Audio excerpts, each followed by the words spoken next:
हमारे जीवन में 7 सुख हैं और उन्हें प्राप्त करने के लिए हम अनंत क्रियाएं करते हैं। अब क्रिया संधान करने से पूर्व उनका क्रम समझना अति आवश्यक है और वहीं हम भूल कर बैठते हैं।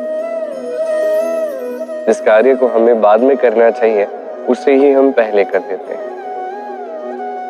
आपको स्पष्ट रूप से समझाता हूं, प्रत्येक सुख के साथ 2 क्रियाएं जुड़ जाती हैं। अब जैसे हम धन की बात करें तो 2 क्रियाएं जुड़ जाती हैं।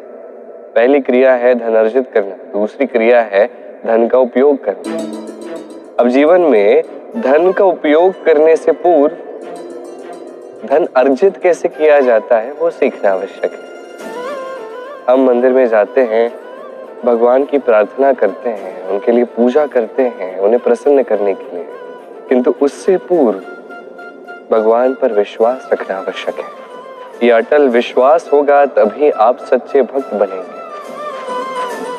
अब यदि आप वक्ता हैं, श्रेष्ठ वक्ता बनना चाहते हैं, इस संसार के सामने अपनी बात कहना चाहते हैं, तो बात करने से पूर्व बात सुनना सीख जाइए, तभी आप एक श्रेष्ठ वक्ता बन सकते हैं। जीवन में संबंध बनाना सीखने से पूर्व संबंध निभाना सीख जाइए, तभी आप एक सच्चे साथी बनेंगे। जीवन में हार मानने से पूर्व विजय प्राप्त करने का प्रयास करना सीख जाइए, तभी आप एक निपुण व्यक्ति बनेंगे। और अंतिम और सबसे महत्वपूर्ण बात, जीवन में प्रेम पाने से पूर्व प्रेम देना सीख जाइए। एक बार की बात है, एक सियार भूलवश किसी नगर में प्रवेश कर देता है। उसमें भी रंगरेजों के स्थान पर चला जाता है, नीले रंग में गिर जाता है। किसी प्रकार भाग भाग कर वो पुनः वन में लौट आता है।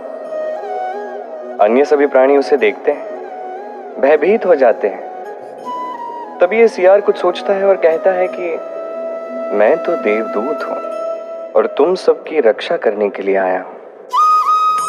सब उसकी बात मान भी लेते हैं। प्रतिदिन उसे धन धान्य भोजन ये प्रदान करते हैं।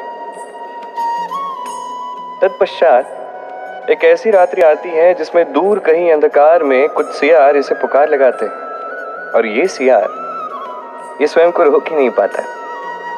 ये भी एक सियार की भांति चीख देता है। सभी सुन लेते हैं और सभी को ज्ञात हो जाता है कि ये तो एक ढोंगी है।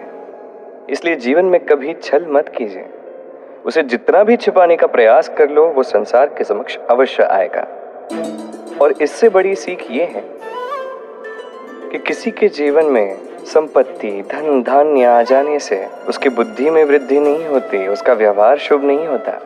ये तब होता है जब वो व्यक्ति चाहता है, उसके लिए चिंतन करता है, कर्म करता है। और जब एक व्यक्ति अपनी बुद्धि और व्यवहार को सहेज और श्रेष्ठ बना दे, तो वो निर्धनी होकर भी धन अर्जित कर सकता है। एक कमल की भांति, एक कमल जो उत्पन्न होता है कीचड़ में, तब भी यही कमल देवताओं का श्रृंगार बनता है। हमारे घर में अनेक कक्ष होते हैं, किंतु ऐसा क्या है जो केवल एक है? हमारे घर का द्वार। ऐसा क्यों है? अनेक द्वार भी तो हो सकते हैं। विचार कीजिए, एक विशाल भवन है, चारों ओर से द्वार ही द्वार है। अच्छा होगा, आने जाने में कितनी सरलता होगी। अब ऐसा हम क्यों नहीं करते? अब आप कहेंगे इसका उत्तर तो सरल है, जितने द्वार होंगे उतने द्वारपाल भी होंगे। कौन कब कहां से आएगा, कौन चला जाएगा, इस पे ध्यान ही नहीं रहेगा। चोरी का संकट भी बढ़ सकता है। चलो अच्छी बात है, ये बात आप समझते हैं, इसलिए आपके घर में एक ही द्वार है। किंतु आपके मन का क्या? क्या आपके मन पर भी कोई द्वार लगा है? नहीं।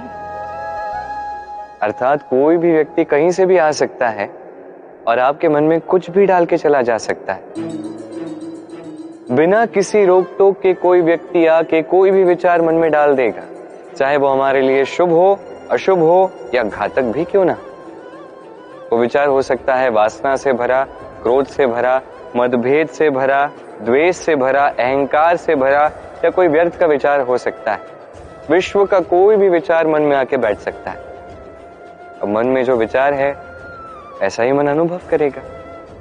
सभी नकारात्मक विचार आएंगे तो सुख कहां से ये मन अनुभव करेगा। इसलिए आवश्यक है कि मन पे हम सकारात्मकता का द्वार लगाएं। अर्थात कोई भी विचार आए, यदि सकारात्मक हो तो प्रवेश करने दीजिए। यदि वो आपको आर्थिक, सामाजिक, पारिवारिक, आध्यात्मिक लाभ दे तो उसे प्रवेश करने दीजिए। यदि नहीं, यदि वो नकारात्मक विचार है तो उसे द्वार से ही पुनः लौटा दें। जितने शुभ विचार आएंगे इस मन में उतना ही शुभ ये जीवन होगा। जितना शक्तिशाली ये मन उतना शक्तिशाली ये तन। ये हमारा शरीर ये क्या है? एक रथ की भांति।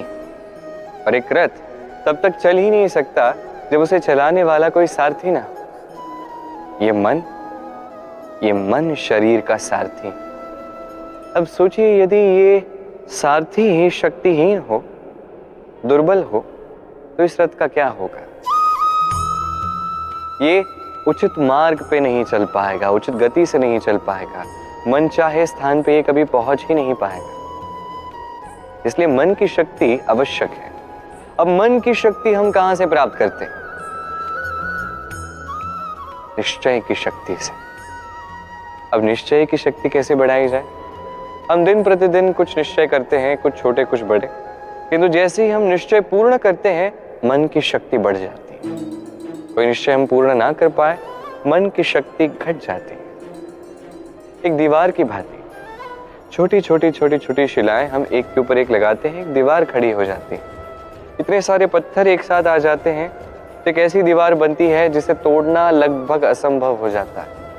वैसे ही मन, ऐसे ही निश्चय। छोटे छोटे कर्म करके अपने निश्चय पूर्ण कीजिए। ये निश्चय पूर्ण हो गए, मन की शक्ति बढ़ेगी। कुछ इस प्रकार कि बड़े से बड़ा संकट भी क्यों ना आ जाए, ये संकट अपना श्वास तोड़ देगा, किंतु आपका मन वैसे ही शक्तिशाली रहेगा।